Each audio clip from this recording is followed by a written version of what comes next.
Hi, welcome back. This is going to be chapter 15, which is entitled Preferences, Constraints, and Choices Tactical Voting in Mass Elections. This might be, in my personal opinion, the least useful chapter in this book. I think tactical voting is incredibly rare from what the studies show, but we'll talk a little bit about it. So, first of all, they want to distinguish between single member district tactical voting and proportional representation tactical voting. So, we'll talk about SMD first.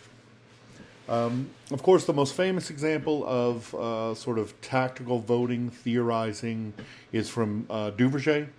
Duverger's law is the idea that single member districts will almost always tend to have two political parties coalescing around them. And this is because voters know that because only one person is going to come out of the district, that voting for sort of a third party is almost a waste of a vote.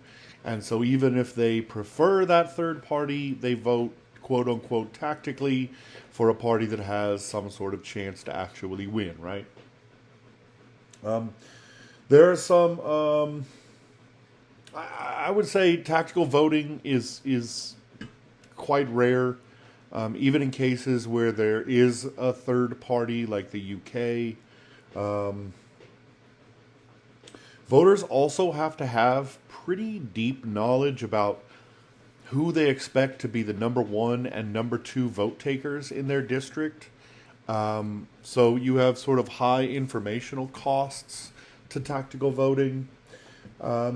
There is the idea of the sort of what they call the marginality hypothesis. Is the idea that the closer the election outcome, the more tactical people will vote, and this is because if it's sort of an election that is clearly going to be won by a certain political party, and there's no real chance of any opposition party winning the election, then you're more okay with throwing away your vote on a third party candidate. But if there's going to be a very close election, the benefits that you'll garner from having someone in office who will try to push through your political ideals outweighs, I don't know, the benefit of voting for a third party, and so you're more likely to tactically vote. Statistics say no, that doesn't really happen, and that the marginality hypothesis doesn't really get a whole lot of support. So we'll move on quickly to proportional representation. They offer up the Layes-Sartori conjecture.